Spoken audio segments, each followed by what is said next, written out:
skill in action, cultivation of awareness, self-mastery.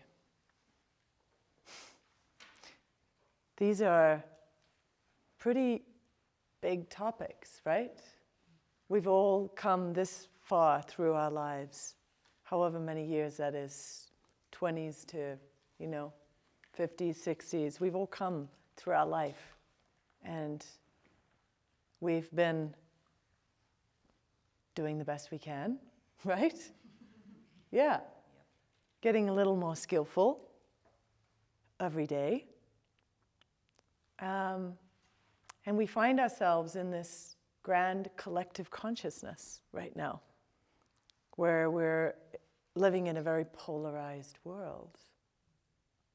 And we're starting to see the negative effects of an old system that it no longer has the same level of relevance to where we are as humanity right now, right?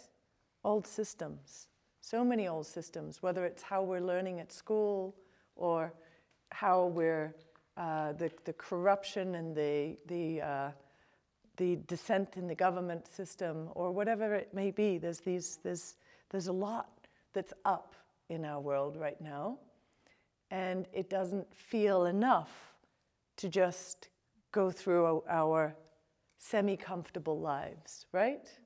Otherwise we wouldn't be here. These times are calling for something. They're calling for something more.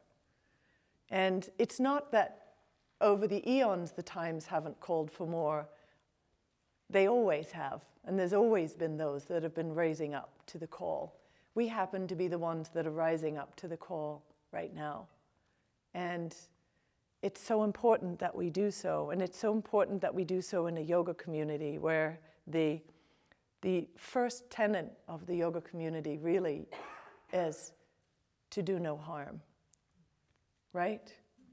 And the definition of yoga in the classical yogic sense is to be undisturbed by the polarity of opposites. But we're living in a world where it is about opposites.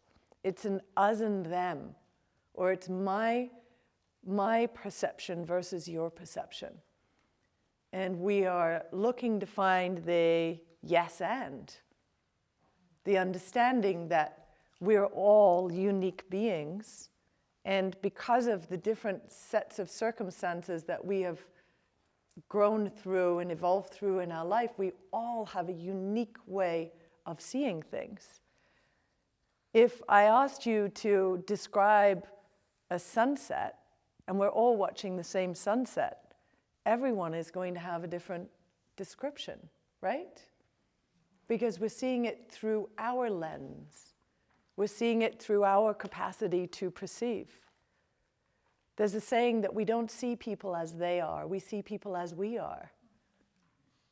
And so what we're looking to do here is to cleanse the lens of perception so that we see more clearly what is, not what was in our past behavior that we are superimposing on the now, right? Because what we're doing collectively when we're unconscious is we're just repeating more of the past. We keep repeating what's known. That's why we focused so much in class today on finding that edge of the unknown.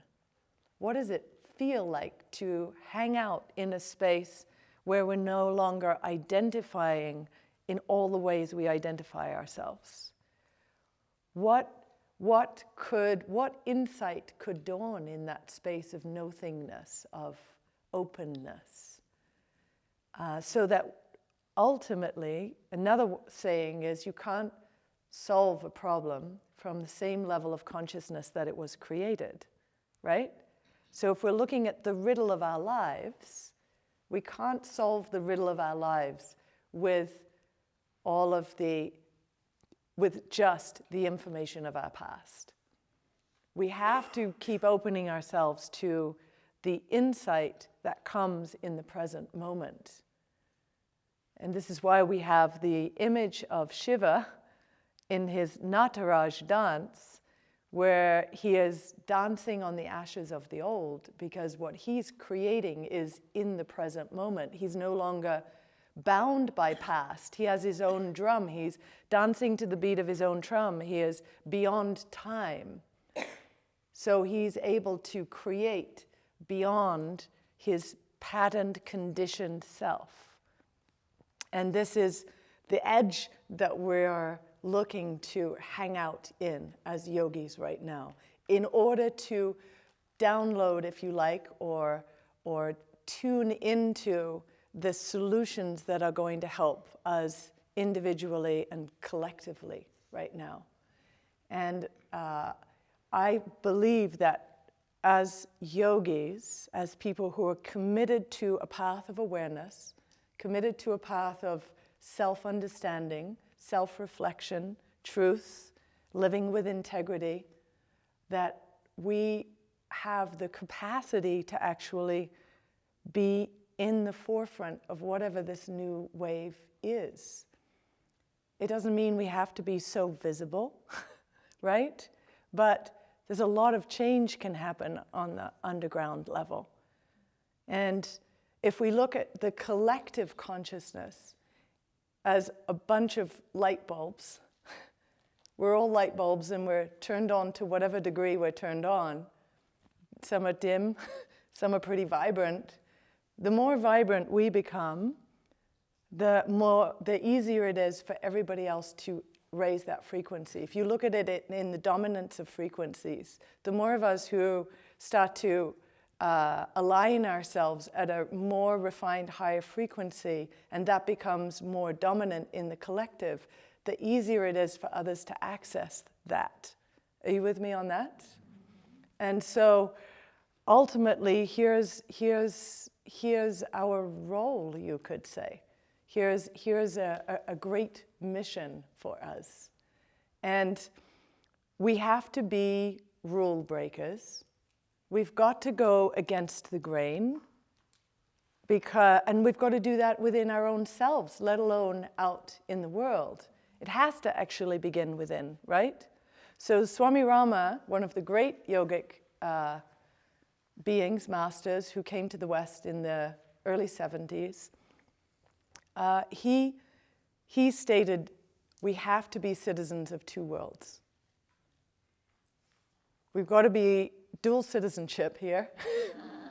We have to be citizens of the outer world, and we've spent however many years we've been in this world, in this three-dimensional reality, becoming pretty skillful at that, right? We have homes, we have places we live, we have all the places we're familiar with, we have passports, we've got all of that.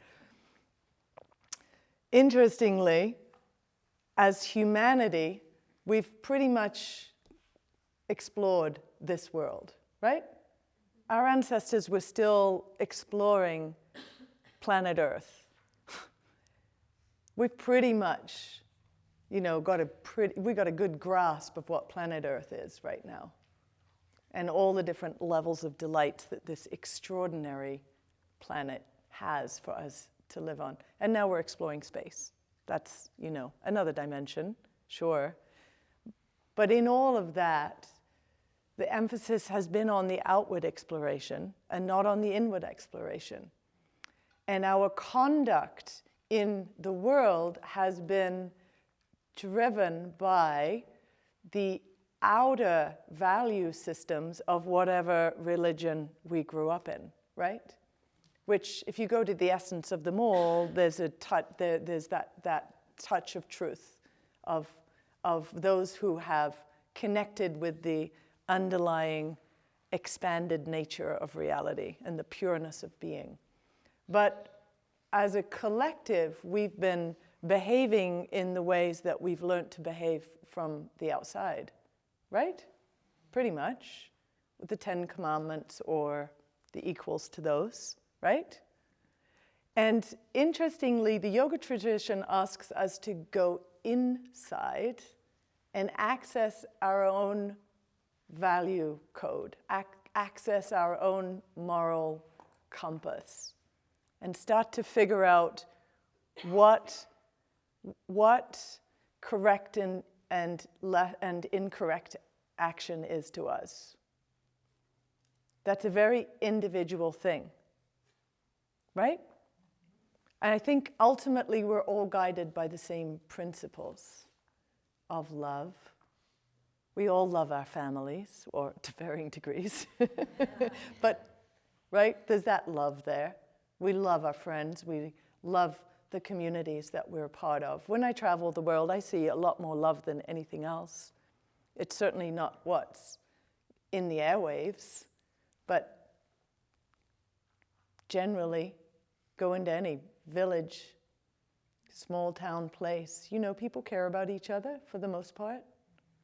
We all have our weird moments, but for the most part, we care about each other. There's a general feeling in humanity there.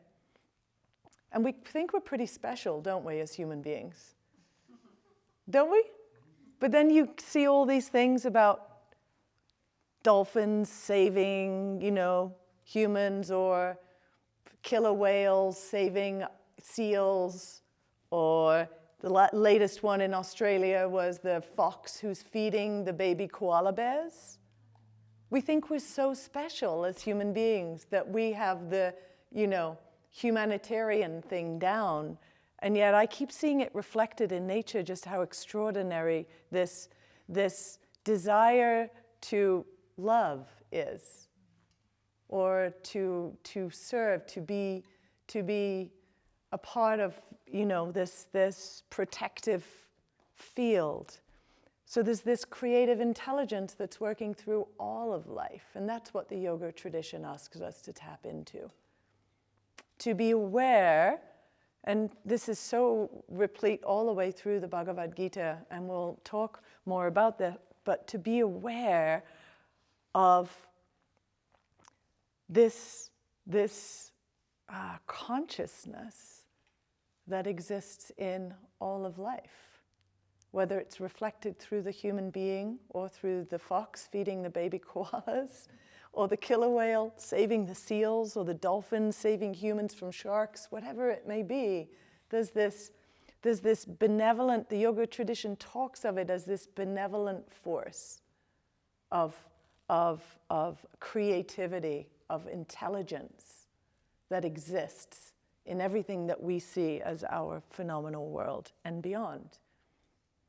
And so when we're tapping into that force of intelligence, which at its most refined level is showing up as pure love, that's where we're gauging the truth of who we are and what is the next correct, right action for us to take.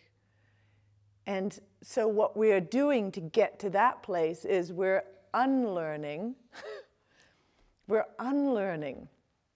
all of the things that we have learned in those formative years where our brainwave state was in that deep theta brainwave state. And we are creating the programs, the unconscious programs of what our beliefs are, that are our parents' beliefs, right? Can you think of at least one belief that you have right now that you know that your parents spoke often? Yeah?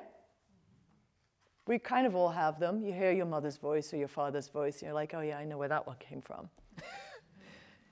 And then we have the beliefs that we make about ourselves because we're so self-centric as children that everything is about us. So, well, if my mother's having a bad day, it must be my fault. So I did something wrong. There's something wrong with me. So, okay, now I have a belief that there's something wrong with me. And if every time somebody's upset, somehow it's my fault. All these little ways that we program our identity, right? And so here we are, engaging in a practice which is just clearly all about how do I free myself of all of those limiting identities. Sure, some of them serve us, but many of them are way past their sell-by date. and eat by date or live by date. And we're being asked to evolve.